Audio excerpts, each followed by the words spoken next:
Ladies and gentlemen, good afternoon and welcome to today's webinar on EU funding opportunities for SMEs in health. My name is Henry Scott. I'm an EU Projects Administrator at the National Documentation Centre in Greece, and I'll be hosting today's webinar, which has been co-organised by the Network of Health National Contact Points, HNN 3, and the Health Sector Group of the Enterprise Europe Network. The purpose of this webinar is to give you a clear, realistic overview of where EU funding opportunities exist in the upcoming period and how you can engage with them in a smart and strategic way. There is often a perception that programs like Horizon Europe or EIC are too complex or only accessible to large organizations. Today's agenda is designed to challenge that perception, not with theory, but with concrete information and real examples. We'll start with a brief overview of Horizon Europe and then focus on specific opportunities relevant to the Cluster 1 health calls, the EU mission on cancer, the EIC accelerator, and other complementary programs such as Eurostars, EIT Health, DEP, and EU for Health. Importantly, we'll also hear directly from SMEs that have already engaged with these instruments. Their experiences will highlight not only what worked, but also what actually is needed to succeed. Finally, we'll look at what support is available through national contact points and through the Enterprise Europe network, and what practical next steps you can take, including participation in the upcoming HNN 3 online brokerage event. A few quick housekeeping points before we begin. Please use the chat for any technical issues or comments that you'd like to make, but use the Q&A function to submit any questions relating to the webinar sessions. We'll try to address them at the end if time permits. But first, let's look at why SMEs should engage with Horizon Europe and with the Enterprise Europe network. Well, everyone, why should you get engaged with Horizon Europe? Well, it offers substantial grants without requesting a share of your company, as business angels might do, for example. It offers funding for technologically risky and novel ideas that banks, investors, or other national schemes wouldn't touch. It offers access to European and international consortia that open doors to markets, markets that will otherwise take a long time for you to access. And also it offers relatively high funding rates, mostly ranging from 70% to up 100% of eligible costs, plus a further 25% to cover your overheads. Not many funding programs offer that level of funding. Regarding the Enterprise Europe network, well, it offers consultations for free. It's an EU-funded initiative. It offers access to business, technology, and R&D cooperation profiles. And through those, it can shorten a partner search that would otherwise take months. You can actually find partners within weeks or even days. It can offer support for technology transfer to help accelerate the process. It offers guidance on regulations and standards. And it is essentially a trusted network that's backed by the European Commission. Now, a few words about the Horizon Europe itself. So, this is the structure of the Horizon Europe. It's quite a beast. It offers over 93 billion euros of funding, and it's essentially got three main pillars that cover more than 90% of the total funding of the program. There are horizontal activities, but they cover just a small fraction. So we will focus our attention for the purposes of this session on those main pillars. So the first pillar, with a budget of about 25 billion euros, that is essentially to secure the EU's long-term scientific excellence by funding the best researchers and the best infrastructures. In terms of there are three elements. The European Research Council, or ERC, funds investigator-driven frontier research based solely on scientific excellence.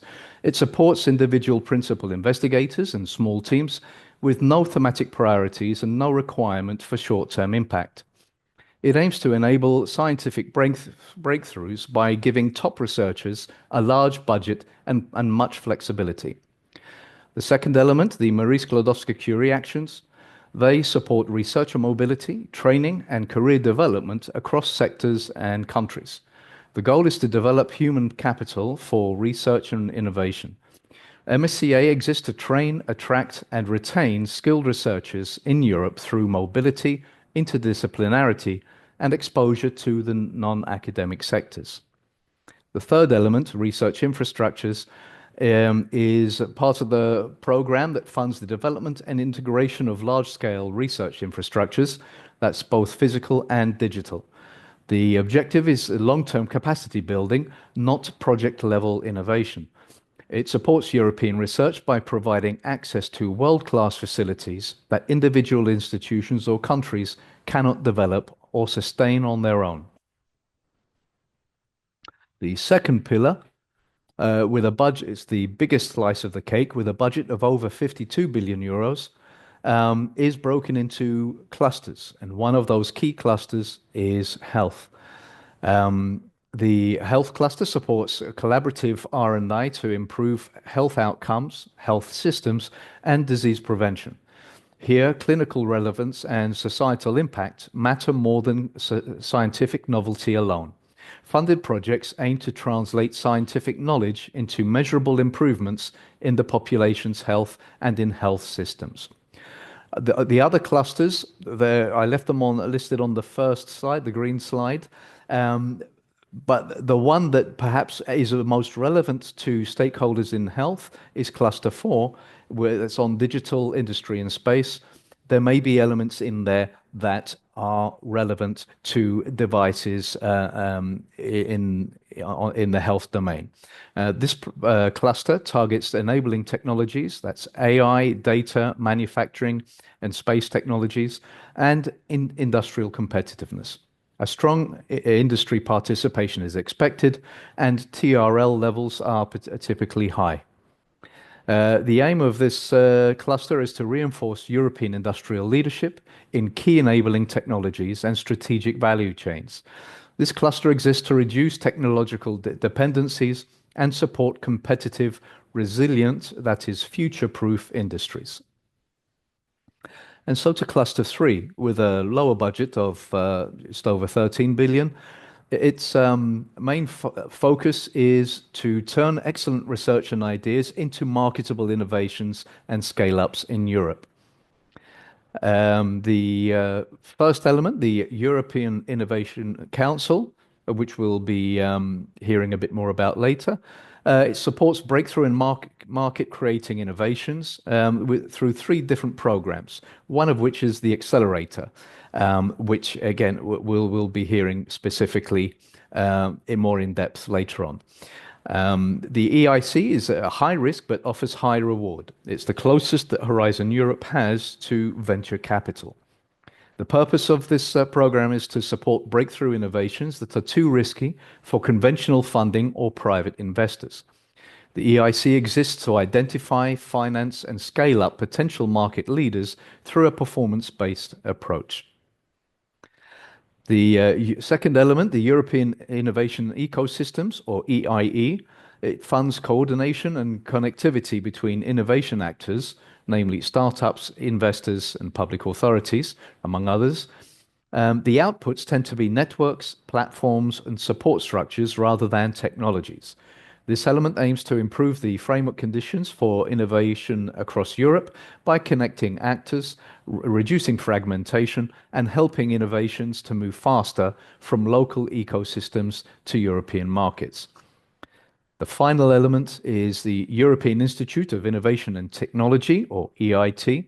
This operates through knowledge and innovation communities, known as KICs, that integrate education, research, and business to build long-term innovation capacity. The EIT exists to produce entrepreneurs, skilled talent, and innovation communities that are built around strategic thematic areas. In a nutshell, that's the Horizon Europe.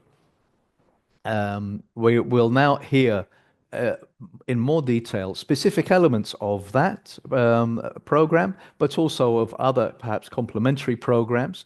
We start with the call of cluster one I referred to, the health cluster. I have with me my colleague Zoe Atsipoulianaki, who is the health NCP in Greece, the national contact point in Greece for the Horizon Europe program. And she will tell us more about the opportunities this year in health. Zoe, the floor is yours. Thank you, Henry.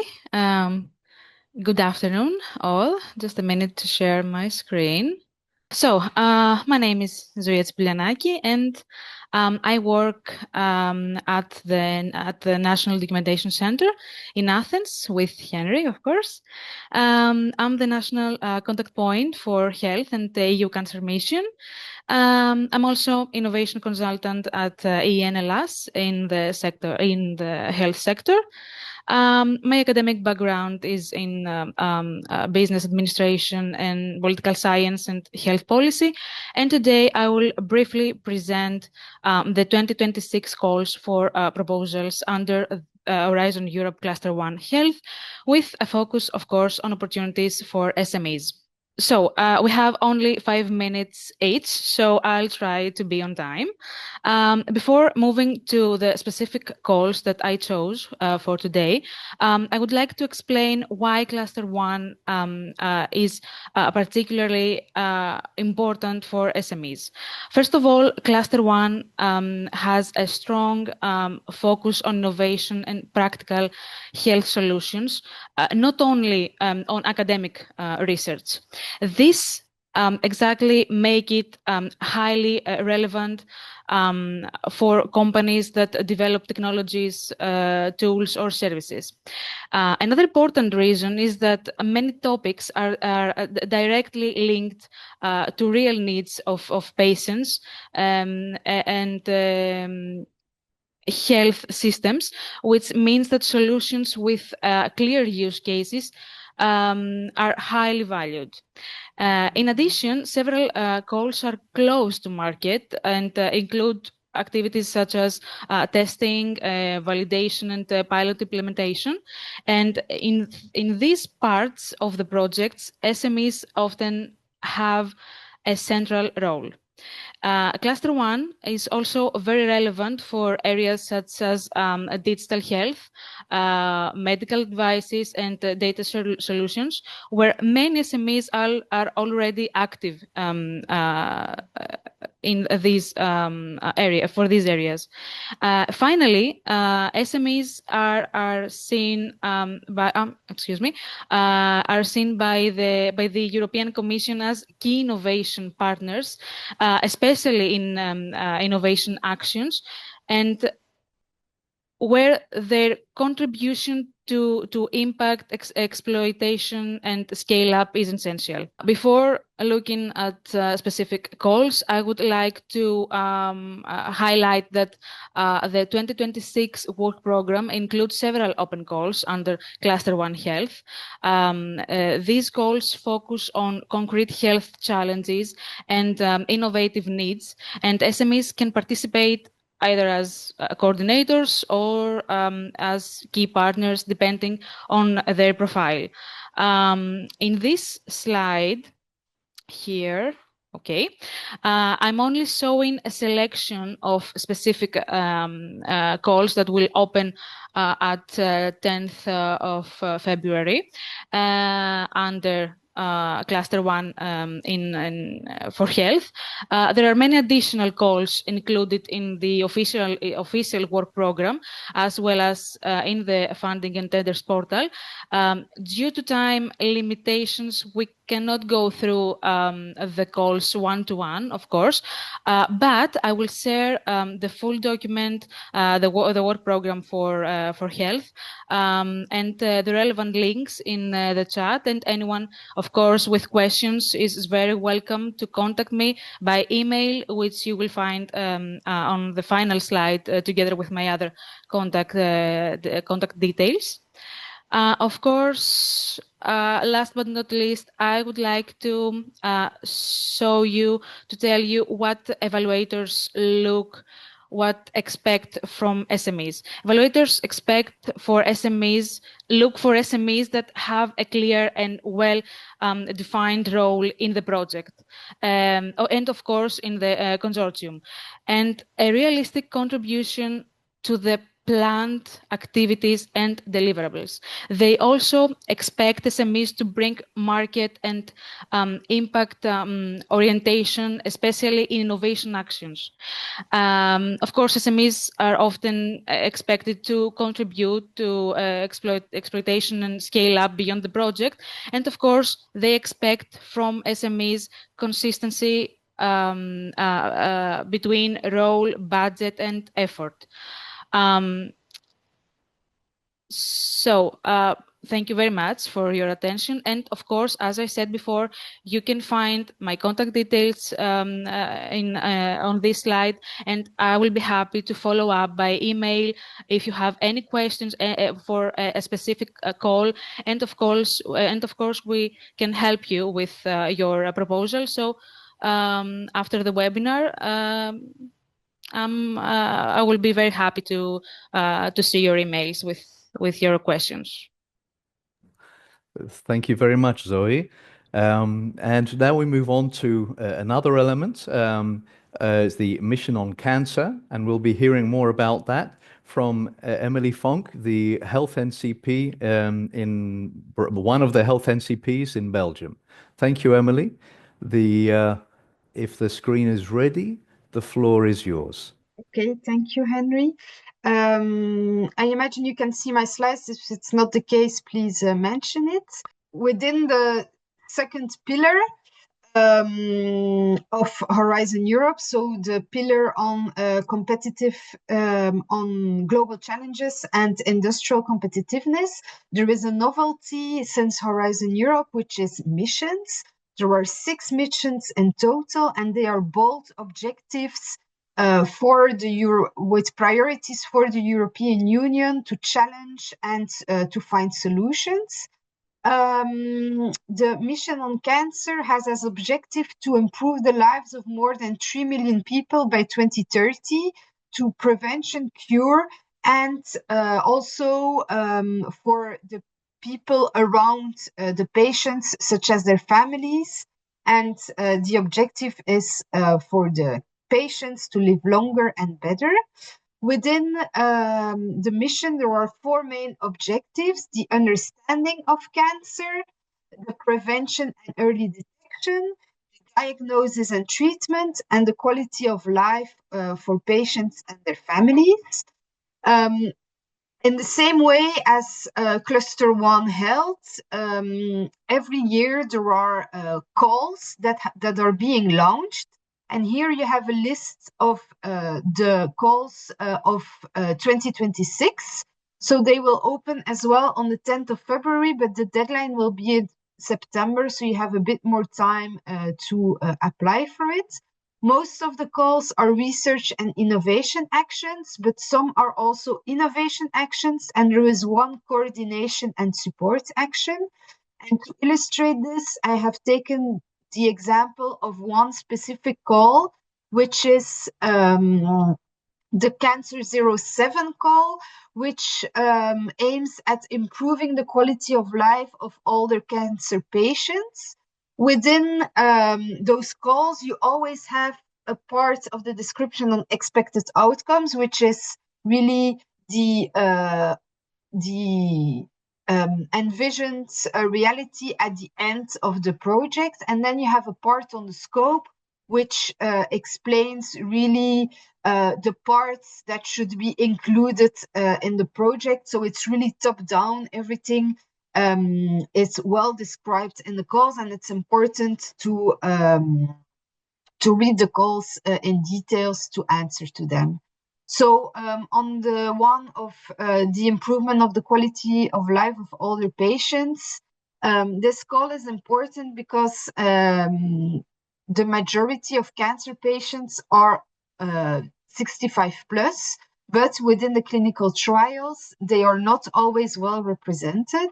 And that's why this call is here. And the objective is to develop, test, implement, and scale up initiatives and tools in real-life settings to optimize treatments and or follow-up regimens for older patients. So there will be clinical trials with the test of new tools.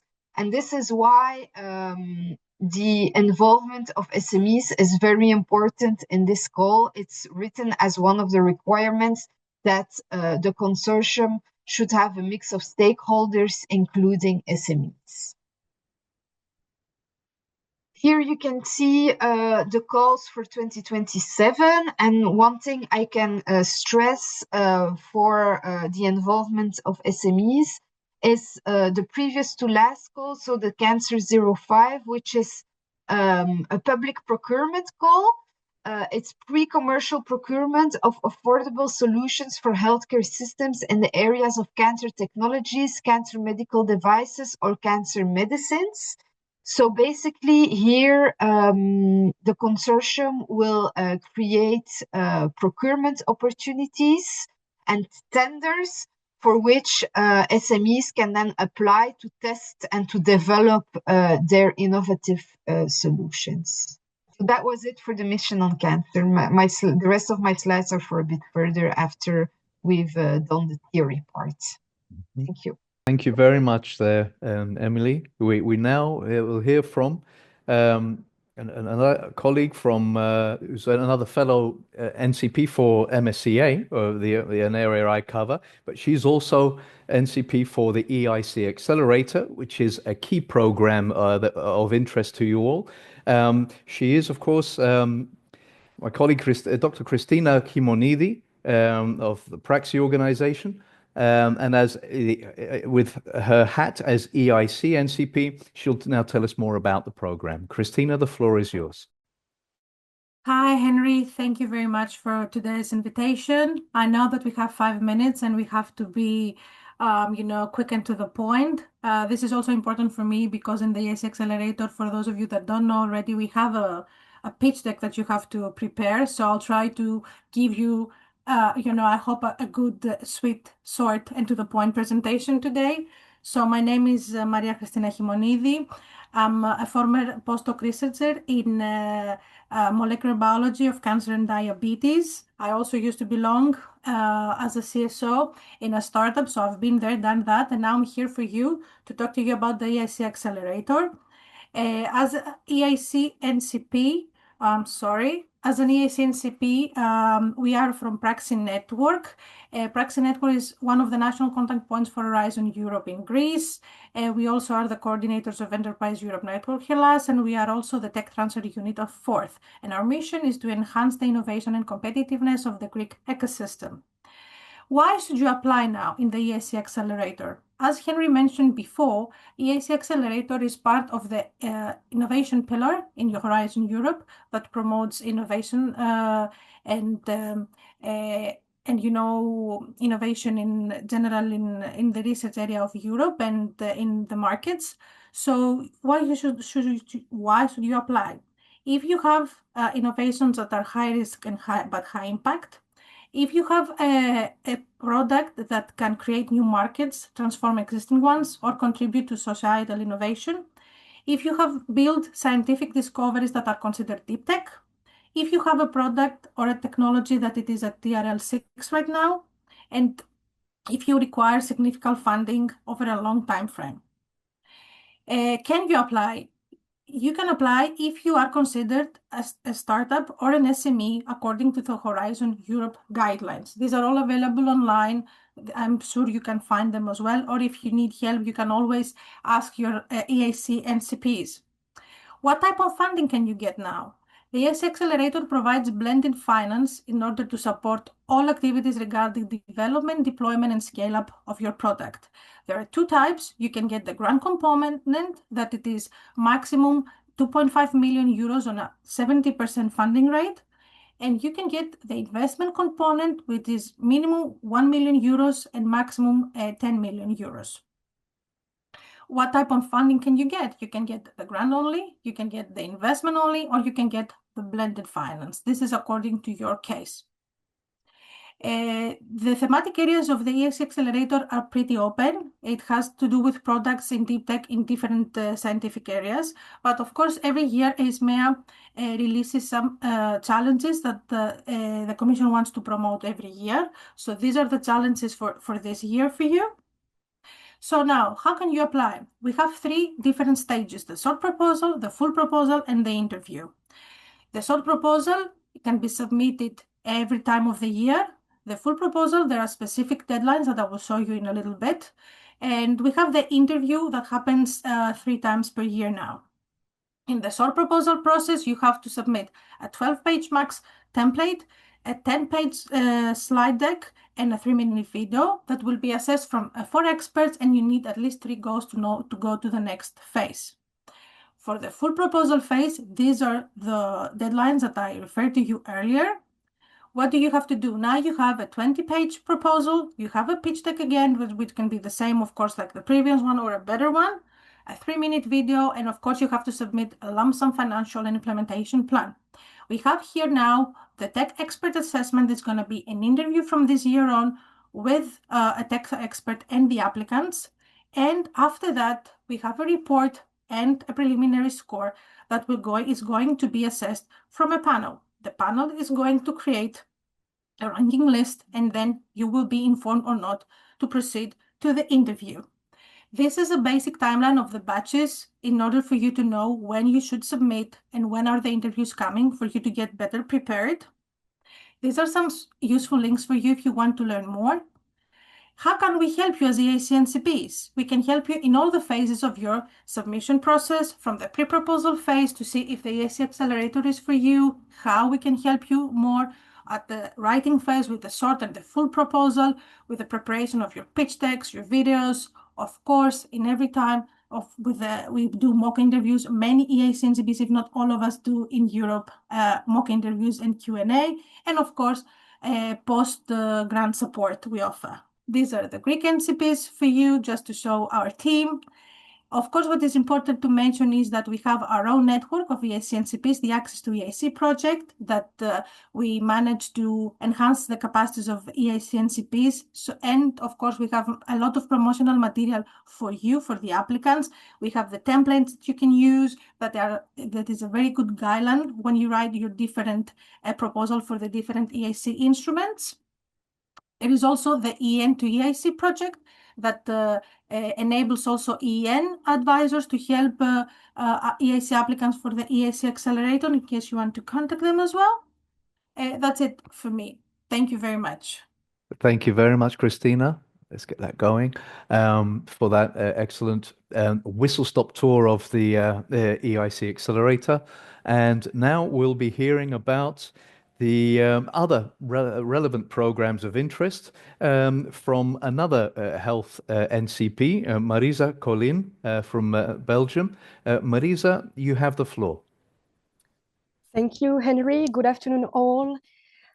So while the Horizon Europe is focusing on research and innovation, today we wanted to provide you with a brief overview of other programs that may interest SMEs. We'll be speaking about Eurostar, Digital Europe, and EU for Health programs, as well as the EIT Health. Please note that currently the Eurostar and the Digital Europe program have funding opportunities open that are non-dilutive grants and co-funded. For all of these 4 programs, you will have the links to the program, to the list of national contact points, and also to key documents. So let's start with Eurostar. Eurostar is an international funding program for collaborative research and development project. It supports the creation of innovation product, processes, or services for commercialization. A few features. It has to be led by innovative SMEs from the Eurostar participating countries. There is at least 2 entities from 2 participating countries. Budget-wide, we are between €500,000 to €1.5 million for R&D. The SME funding rate is typically around 50 to 60% for experimental development.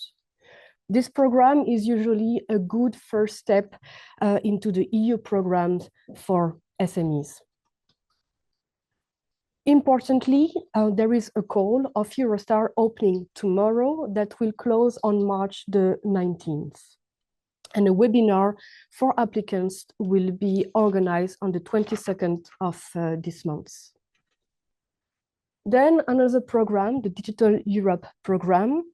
This program focuses on the deployment of technological solutions, and it funds a large-scale project in real condition.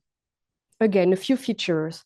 It does not fund research, and it will foster the uptake of those technologies by citizens, public administration, and businesses. It supports a project in 6 specific objectives, and 3 of them are covering health topic, namely AI, advanced digital skills, and the acceleration of best use of technologies. Here, the SMEs are eligible, and there is even a specific funding instrument for SME called the SME Support Action, for which the SME has a higher funding rate. There is currently a few calls open, and one of them is an SME Support Action with a total budget of nearly 14.5 million euros. The deadline is on March 3rd, and this topic is on, for instance, the deployment of cutting-edge multimodal AI-based solution in medical imaging. This program will have, in the future, few other calls launched in 26, but also in 2027, and you will see further on the slides those calls, and we again invite you to contact the DEP NCP. Third program is the EU for Health program. This program focuses on the implementation and the scale-up of solutions in the health system. This program targets public authorities, academia, networks, healthcare provider, obviously, and the private sector entities, but to a smaller degree. It has several areas of intervention, as you can see on the slide, such as crisis preparedness, health promotion, or disease prevention. This program has different funding instruments, such as the grants, tenders, and procurements. There is a co-funding rate of up to 60%, and the grants are in average of several millions. To date, there is no current open call, but since this work program is annual, we expect one to be published this year. And at last, the EIT Health that Henry has already mentioned, which is one of the knowledge of communities of the EIT. So its mission is to drive healthcare innovation. And it offers different type of opportunities. Some of them are open currently. So for instance, you will have entrepreneurial education programs such as MOOCs, master or certification, but you will also have program for business creation and acceleration, and it sometimes launch industry challenges. To date, the EIT Health is structured around 7 innovation hubs worldwide, and you will have an experience from our speakers just after regarding the EIT Health. Thank you for your attention. Marisa, thank you very much for that, again, whistle-stop tour. Dear audience, this may seem like a bit of information bombardment, but the session is being recorded and you will be able to refer back to much of the inputs you're hearing now. So please be patient. We also value your time. We understand time is money, so we're trying to be as concise as we can. And we move on to perhaps the juiciest section of today's program. That's the SME testimonials. We'll be hearing now from 3 different companies who've been involved in 3 different elements of EU funding. And we start with the Deep Blue company, where we have with us today Mrs. Nicole Biscotto, who's the Grants Office Manager at her company. And she'll be telling us more about the evolution of her company up to their participation in a Cluster 1 Health project. Nicole, the floor is yours. Hi, hello, good afternoon to everybody. I will share my screen. Okay, so first of all, thank you for inviting us. As Henry already pointed out, I work for Deep Blue. Deep Blue is an SME that is based in Rome, in Italy, that was funded more than 20 years ago. It is precisely 25 years ago. So this year we're celebrating our birthday. We are highly involved in EU-funded research. We started with EU-funded research already 25 years ago, but then obviously now we're heavily involved. And we are a company focused on human factors. So human factors in safety critical domains. Today I would like to tell you a bit about our story, because I think it could be relevant and hopefully also inspiring for some of you. As I said, we started in 2001 as a joint venture, let's say, between a professor of human-machine interaction, so a psychologist at the University of Siena, and an engineer, an aeronautical engineer working at a research center here in Rome.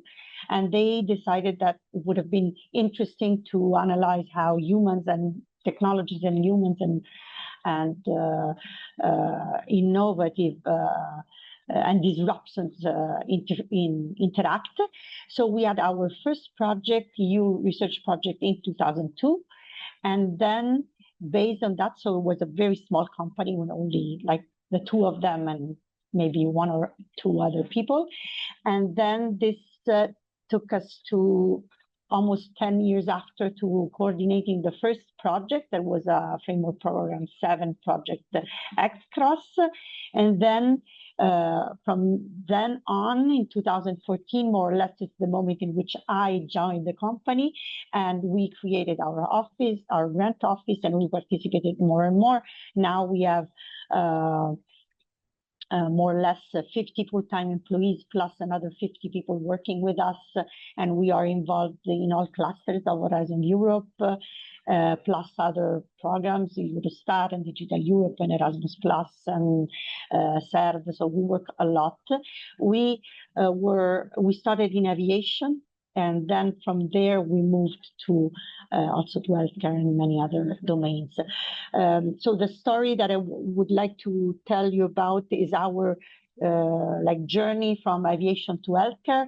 We do something that it's very transversal. So what happened is that we started to go 25 years ago in aviation. Then we realized somehow that what we are doing, so human factors, safety, user research, is something that it's not so much related to a specific domain. So even though we were very expert in the domain of aviation, we started trying to enter also new domains, manufacturing, energy, security, and also healthcare. And since healthcare systems are very complex systems and are safety critical systems and have many interdependencies between humans and technologies, we started applying our social science and humanities expertise also in healthcare. So we do field studies and user studies, we do operational validation of the technology with the end users, we do design of human AI teaming, training, human factors, and design of methods to improve patient safety and all sorts of things. Regarding our participation in Horizon in general in EU-funded projects, there was, let's say, a transition that went from an initial participation that was to very few projects in which we didn't have a big role, and the proposals were written by our colleagues, to building a dedicated grant office. So now I'm managing a grant office since 10 years, more or less, that has 7 people full-time working on proposal networking, proposal writing, and then management also of projects that we win. And plus we have the rest of the office that is also involved ad hoc with their technical expertise. So it's important, very important for us that the grant office, it's not working only on the proposals.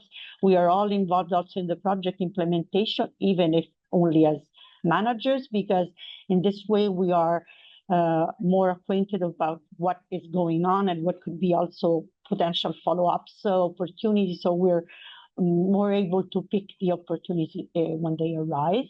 And what we do also is that we do a lot of internal training with the technical staff so that everybody inside the company, also the more junior people, know how to write high-quality scientific contributions for the proposals. And this has been working pretty well. So at the moment, to give you an idea, we more or less usually present something like around 70, 80 proposals for a year.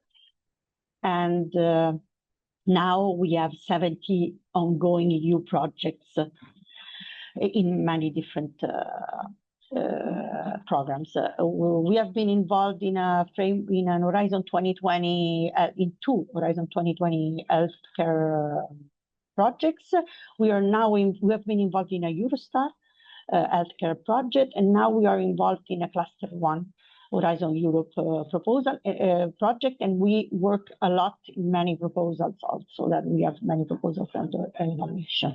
What we did in this case is make use of other expertise that we have inside the company. We were invited by a university, since one of the partners proposed that, for the dissemination and communication role. So inside our company, we have a small group of more or less 10 people, so 10% of the company that works, that are communication dissemination experts.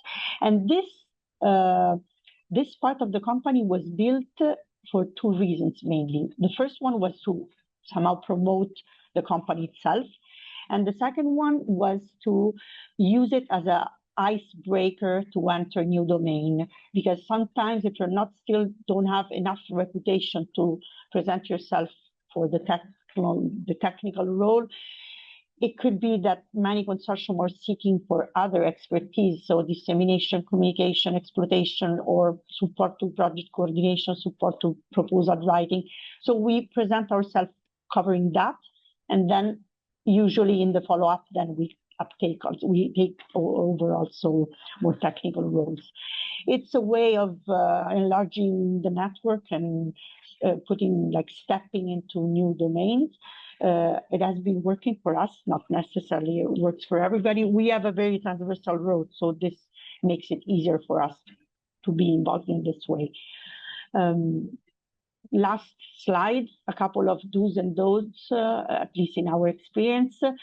What I really think we need to do as small companies is to find a way, like I was mentioning, an icebreaker skill that you can offer to projects, to proposals, coordinators, if they are struggling with a few things, and you could solve them a problem, and at the same time also propose yourself. So maybe I propose myself, like, we can help you in proposal writing, plus please give us a technical role on this and that.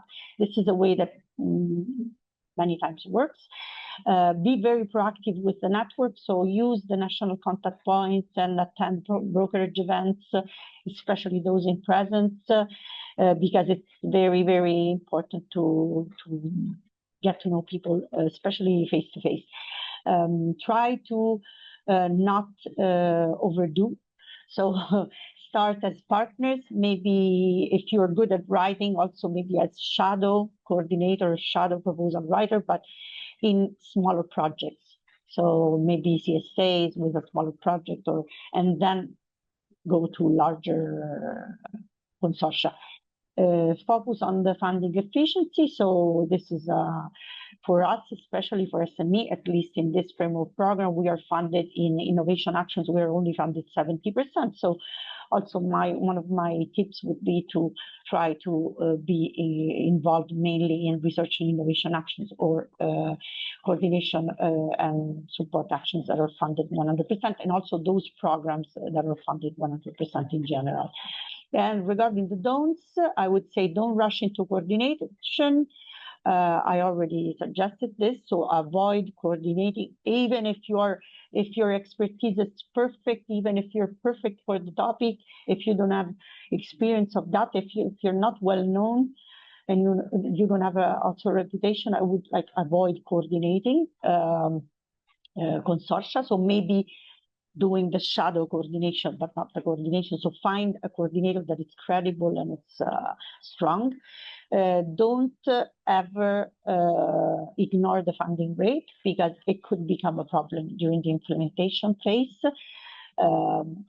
with respect to many aspects. So consider the working program. The programs sometimes have very low funding rates, especially for us.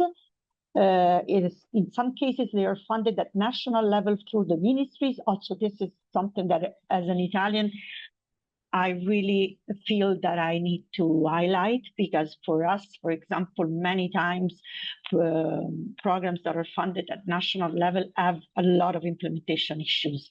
So it's very long, the process to obtain then the approval at national level to receive money. So just be careful, and maybe ask through the national contact points what is the process. And last but not least, as I said, don't leave the grant office, if you have one, or the people writing the proposals, alone by themselves in a vacuum, because they really need to know what is going on, what you're working, what can be included and involved in. And I guess that's it from my side. Nicole, thank you very much for that very interesting feedback and for sharing your experiences with us. We're now going to hear from Felipe Gomez, who's co-founder and CTO of Axiles Bionics, and he will be hearing about his involvement in an EIC accelerator project in the context of his company's experience. Felipe, you have the floor. Excellent. Thank you very much. I will just present. Indeed, I'm Felipe Gomez. I'm the co-founder of Axiles Bionics. Our role is to bring the next generation of bionic devices into the market. We mainly focus on medical device prosthesis. I was saying that we bring the next generation of bionic devices into the market. Current prosthetic devices are very basic, archaic, and it's not the correct technology that needs to be brought into the market. We combine advanced robotics, artificial intelligence, and biomechanics to bring what's best for the users. So I was invited today because we indeed have applied for European grants, but also national grants. And then I was asked to give you our experience, our pain points, and how we actually implemented these grants successfully. So I will give you a roadmap. We are a spin-off of a university here in Belgium, the Vrije University of Brussels. We've been doing research for 18 years. And then we found a technology that has the potential to be commercialized. With there, we apply for a national fund, which allow us to bring Axiles Bionics. We started in 2019, and we continue with the research in there, well, research to industry, and then from there, we brought our technology from TRL 3 to TRL 6. Around 2022, we applied for an accelerator, a national accelerator called the Innovation Starters Awards in Belgium. And what is interesting from these Innovation Starter Awards is not only the funding, but it also allows us to apply for an EIC accelerator afterwards. Normally, there is different ways for you to apply for the EIC accelerator, as it was said in one of the presentations earlier. Normally, most paths go in a Pathfinder, which is from the EIC, and then the Pathfinder will allow you to access the EIC. The Innovation Starters Awards from the national funding allow us also to go directly to an EIC afterwards. We got this funding and then we continue accelerating, especially on artificial intelligence. That's what the funding about.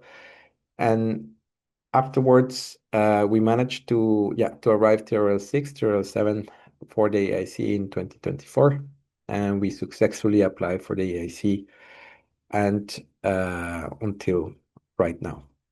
We also are involved in other projects besides this. We have a Marie Curie projects, we have Euro projects together, but I think this one is the most relevant one to discuss today. I think one of the most difficult grants that we have applied is the EIC. It's a very thorough grant, so I'm just gonna give you some advice on how to apply to these particular grants.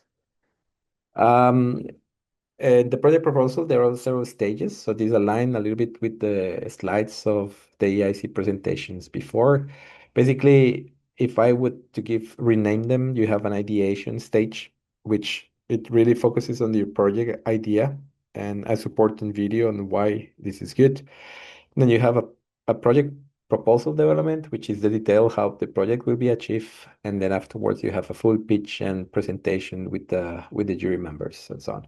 This may have changed a little bit from when it was done some years ago, but the pathway is more or less the same. So I'm gonna go through each stage and then give you a little bit of advices on each one of them. For the ideation stage, if you're applying for an EIC, please provide a clear objective and what is the added value that allows you to facilitate to judges. They really need to know what is the added value, what are you bringing in terms of valorization, in terms for the community, what makes you different. As is an innovation part, then there should be a differentiation of what is already in the market. I really couldn't stress this enough. Really put a lot of effort in your video. Normally text is good, but it has no context. The video will allow you to give you to explain extremely well your project and try to convince them that this is something that they would like to invest on. And then have a clear impact on valorization. That's important. The second stage is actually the biggest load of the project. And I have provided 4 to 5 advices on this because the project is around 20 pages, 20x pages, plus annexes, plus financial plan, plus everything. Repetition and clarity is a priority. So normally what is important is you always show what is your added value on your project. And because the project is so big, the person that is reading in the middle of your project will start losing the reason why are you applying in the first place. So repeating your added value across the project is very important to keep the juries engaged. At the same time, apply same intensity to reviewing and refining every section of the project. So there is no section in this proposal that has less weight than others. They are very thorough in every single section that you want to apply. So don't feel like, because sometimes it happens in national, you say, okay, I will put a little bit of effort on this one because what is more important is my technology, or what is more important is my valorization. Here, they're very thorough in each one of them, so you should put as much as energy on all of them to ensure that you achieve this. Pay close attention to your financial plan. They really check very well that it makes sense, that the numbers are sounded, and that they are linked very, very well linked together with your project planning. Therefore, yeah, this is a very important point. We ping pong a lot on this, and then we still had some remarks. So yeah, it's a very, very intense work. Define clear milestones. I think that's quite straightforward. and maintain consistency across the project. There are some times that you say something in page 2 and then afterwards something else in page 22. They tend to catch that and read it several times. Sometimes ask other people to review it for you. For those who, I guess this is all across Europe, but in Belgium, you have, for instance, institutions such as Hub Brussels, Life Tech Brussels, and so on that helps you even read, have a third set of eyes to read your proposal to just try to catch any other inconsistency that you have in your project. And the third stage is the pitch. So ensure that your pitch covers the overall purpose of the project. So try to cover the whole project in your pitch if you can, from finances, from market, from the technology, from valorization. You have very small time to try to bring the whole project at once. So you have to work very hard on that. Do not do it alone. This is recommended. If you are the CEO or CTO or the financial officer, it is it's really recommended. Oh, sorry. It is really recommended that at least 2 to 3 people are in the pitch. And everyone needs to be prepared to answer questions, even if they are not related to your area of expertise. Also, for questions, for instance, internally, we created a list of 200 potential questions and we trained over a month to answer those questions correctly. So to be prepared, just to give you an extent on how much we did it.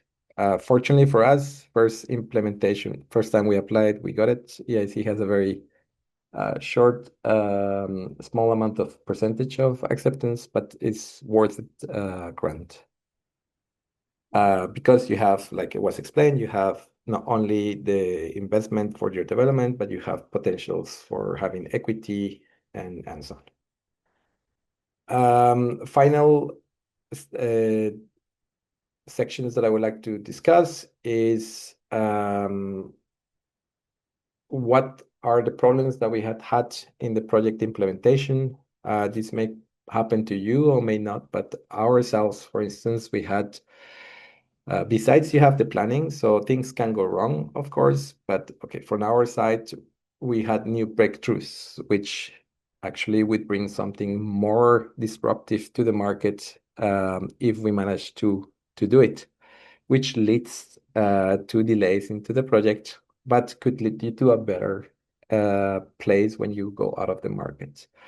So here we had to ourselves do a risk analysis, whether we activate these new breakthroughs already in the project that we have, bringing a better innovation to the market, or continuing the plan as it is. Your project manager is very active on that and helps you move forward through the project. Also, during your planning, unforesee departures of key personnel, which can significantly delay your project. We had ourselves during the years of the project, some people leaving the company. It's normal. This is something that happens. Consider this in your project and act accordingly. For us, we managed to decrease the delays as much as possible, but this is something that for certain is going to happen in a project and it's going to complicate your project life. Final advice, maximize your project writing. I would really definitely advise you to dedicate significant time for your proposal. Try not to work in parallel with other projects or any other things that you have, because you can really see the difference on a project that you really put the effort on and a project that you're working in parallel.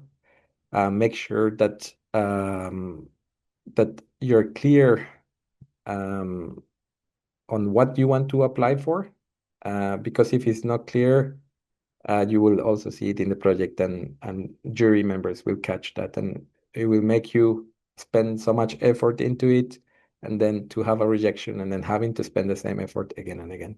So sometimes it's just better to have something very clear in the direction that you want to go and a right for that project, rather than having something unclear, just trying for it and then spending time that maybe you need it somewhere else.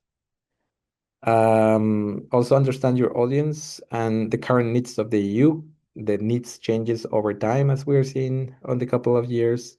And it is important that you try to align your proposed solution to these new strategic priorities in the European part to increase your chances to get your grant. Voila, that is for me. Amazing. Many thanks, Felipe. I found you ticked many boxes, and I found myself making several notes from your presentation. So thank you for your valuable feedback.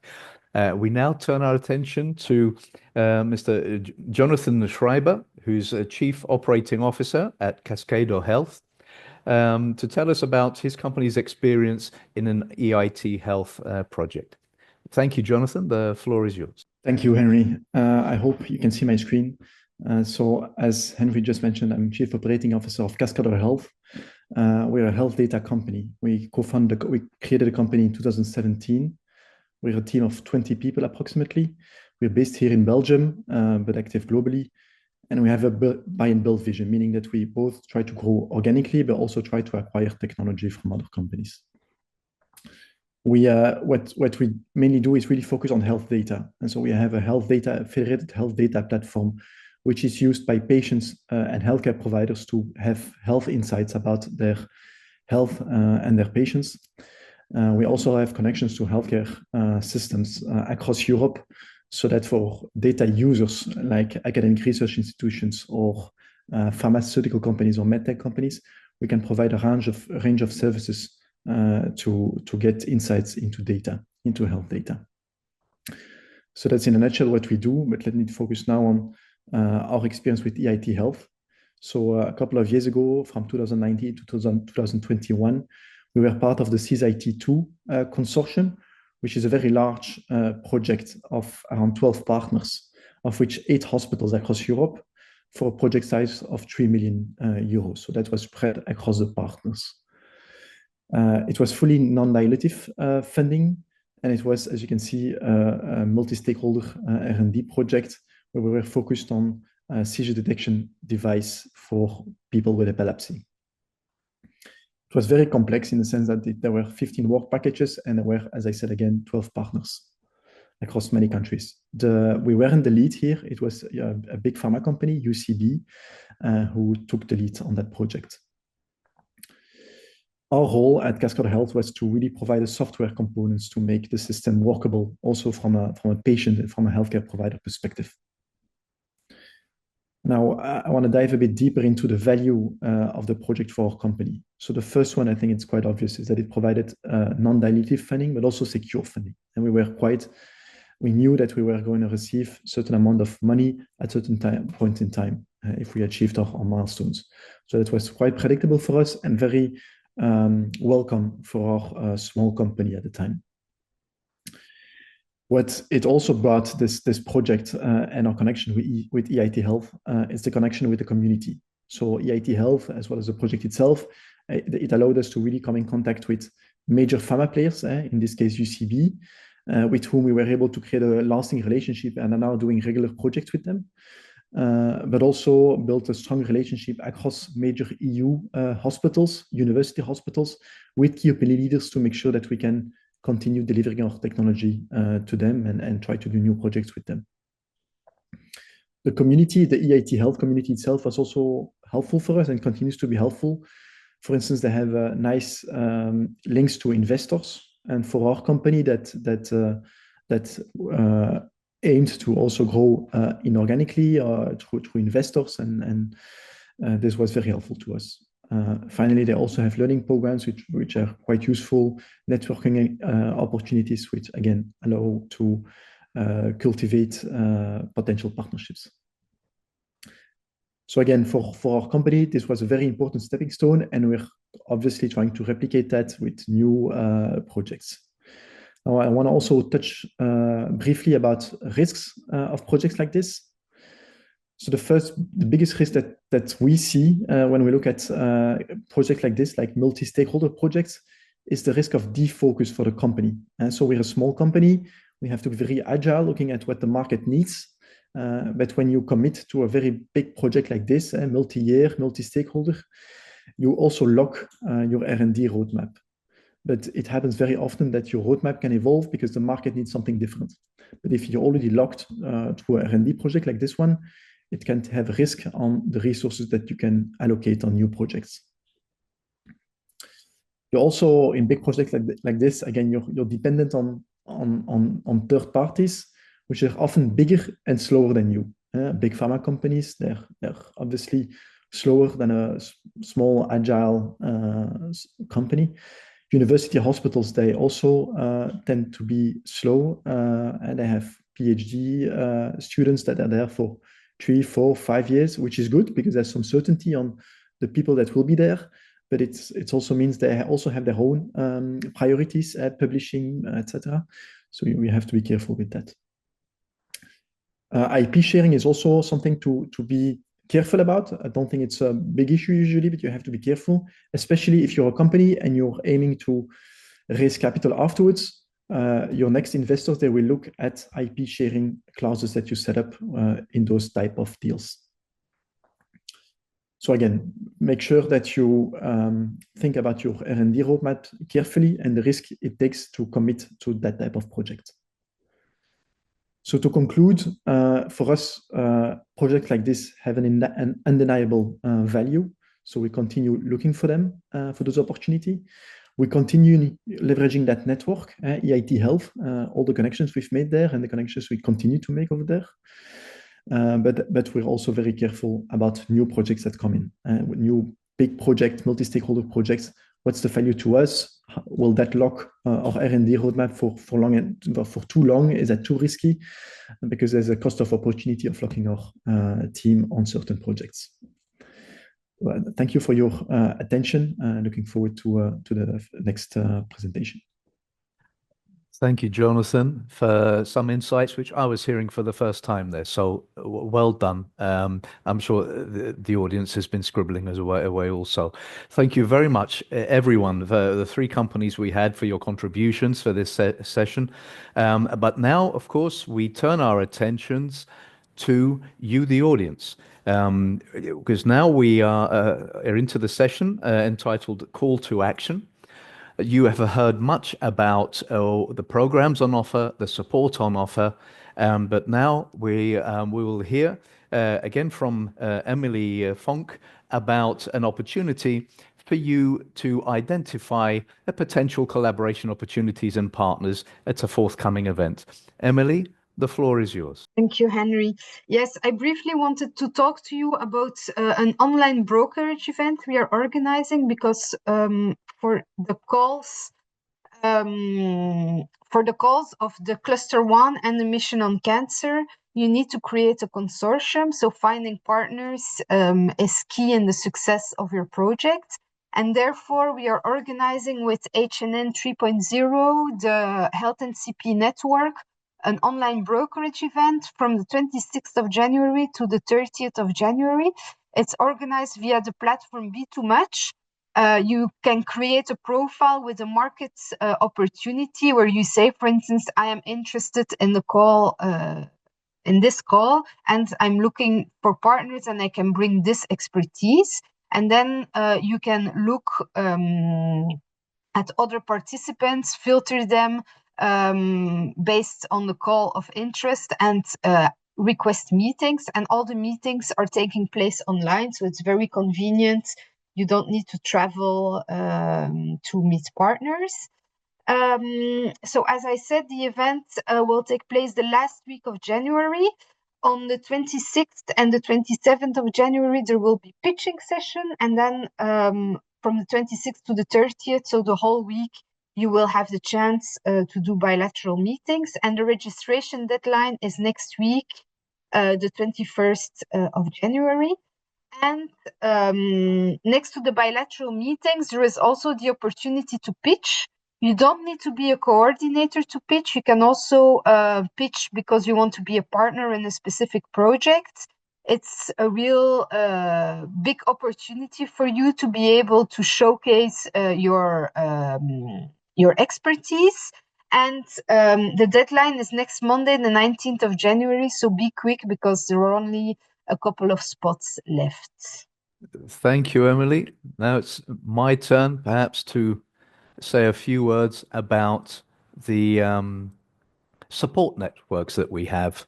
So, yep, here we have two main networks need to inform you about. One of the Q&As was what is NCP? NCP is the National Contact Point, which is if they've established these in every country and for every, if you like, sub-program of Horizon Europe. They are advisors you can turn to for your needs when identifying perhaps a relevant call for proposals or a specific topic to see how it can align with your expertise, or in your case, in your company's area of speciality, in terms of how to find partners, and even when it comes to preparing a proposal, how to what to look out for in terms of evaluation criteria, the various sections you need to be aware of, etc. You can select from the online platform, give the link there. You select your country, you select the function, whether it be health, whether it be the digital industry and space, whatever, and you will see there may be more than one national contact point. As we see, we have two health NCPs from Belgium participating in this event. You may find that you have more than one in your area, and then you just pick the one that's closest to your region. They offer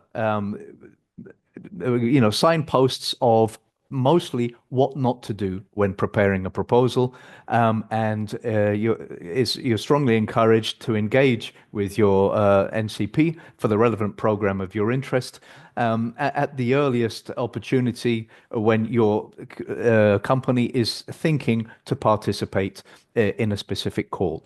That's the Horizon Europe NCPs. We also have for SMEs, the Enterprise Europe Network, the particular organization there to offer support to SMEs across Europe and beyond.